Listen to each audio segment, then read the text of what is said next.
নমস্কার বন্ধুরা, আমি জয়শ্রী। মুনলাইট কিচেনে শারীরিক অসুস্থতার কারণে বেশ কিছুদিন আমি ভিডিও দিতে পারিনি। অনেক দিন পর আবার একটি নতুন রেসিপি নিয়ে চলে এলাম। আমার আজকের রেসিপি মাটনের লাল ঝোল।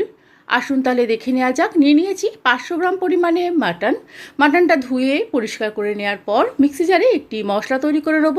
নিয়ে নিলাম 2 ইঞ্চ মতন আদা, 10-15টা রসুনের কোয়া, দুটো বড় সাইজের পেঁয়াজের টুকরো আর দুটো বড় সাইজের কুচানো টমেটো, 4-5টা লঙ্কা দিয়ে একটি মিহি পেস্ট আমি তৈরি করে নিচ্ছি। অন্যদিকে কড়ায় বেশ কিছুটা পরিমাণে তেল নিয়ে নিলাম। গ্যাসের ফ্লেমটা মিডিয়ামে রেখে তেল গরম করে নেওয়ার পর আমি আলু আর পেঁপেটা ভেজে নিচ্ছি। আলু আর পেঁপের পরিমাণটা আপনারা আপনাদের প্রয়োজন অনুযায়ী রাখবেন। আলু এখানে আমি 3টে ব্যবহার করেছি আর একটি বড় সাইজের পেঁপের অর্ধেকটা পরিমাণে পেঁপে আমি এখানে ব্যবহার করেছি।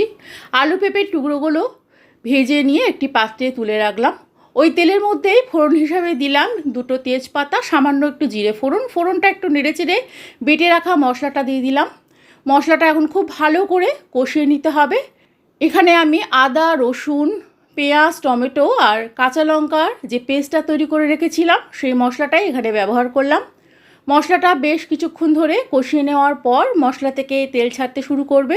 সেই সময় দিয়ে দিতে হবে আগে থেকে ধুয়ে পরিষ্কার করে রাখা মাটন দিয়ে এখন খুব ভালো করে বেশ কিছুটা সময় ধরে নেড়ে চেড়ে কষিয়ে নিতে হবে। মাটন কষাতে কষাতেই দিয়ে দিচ্ছি 1 চামচ কাশ্মীরি লঙ্কার গুঁড়ো, 1 চামচ লাল লঙ্কার গুঁড়ো, 1/2 চামচ হলুদ আর দিয়ে দিলাম প্রয়োজন অনুযায়ী নুন। সমস্ত কিছু দেওয়ার পর মাটনটা আরও একবার খুব ভালো করে কষিয়ে নিচ্ছি। মিক্সি জারে সামান্য একটু জল দিয়ে সেই জলটা আমি মাংসের মধ্যে দিয়ে দিলাম। এখন গ্যাসের ফ্লেমটা হাইতে রেখে আমি মাটনটা কষিয়ে নেব। মাটন যত ভালো করে কষিয়ে নেওয়া যাবে মাংসের স্বাদ কিন্তু ততটাই সুস্বাদু হবে।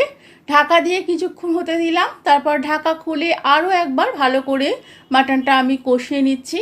মাটন খুব ভালো করে প্রায় কষানো হয়ে গেছে, আরও বেশ কিছুটা সময় ধরে মাটনটা কষিয়ে নিতে হবে। 20 মিনিট মতন মাটনটা কষিয়ে নেওয়ার পর এর মধ্যে আমি দিয়ে দিচ্ছি প্রায় 2 কাপ পরিমাণে গরম জল। ঝোলের পরিমাণটা আপনারা আপনাদের নিজেদের প্রয়োজন অনুযায়ী রাখবেন। জল দিয়ে ঢাকা দিয়ে কিছুক্ষণ হতে দেবো, তারপর ঢাকা খুলে আরও একবার নেড়েচেড়ে এর মধ্যে দিয়ে দেবো আগে থেকে ভেজে রাখা আলু আর পেঁপে। বন্ধুরা, আমি মাংসে পেঁপের ব্যবহার করেছি, আপনারা যদি না চান পেঁপে দিতে অবশ্যই স্কিপ করতে পারেন। দিয়ে দিলাম 3 থেকে 4টে চেরা কাঁচা লঙ্কা, সামান্য একটু নুন, টেস্টের ব্যালেন্সের জন্য খুব সামান্য পরিমাণে একটু চিনির ব্যবহার করেছি আর 1/2 চামচ গরম মশলা দিয়ে একটু নেড়েচেড়ে ঢাকা দিয়ে কিছুক্ষণ হতে দিলাম। তারপর ঢাকা খুলে আরও একবার নেড়েচেড়ে গ্যাসের ফ্লেমটা হাইতে রেখে মাংসটা আরও একবার ফুটিয়ে নিচ্ছি। মাংস আমাদের একদম রেডি। গ্যাসের ফ্লেমটা বন্ধ করে সার্ভ করে দিচ্ছি ভাতের সাথে। কেমন লাগলো আমার আজকের এই রেসিপি? ভালো লাগলে একটি লাইক দিয়ে চ্যানেলটি সাবস্ক্রাইব করে দেবেন। ভালো থাকবেন, সুস্থ থাকবেন। ধন্যবাদ।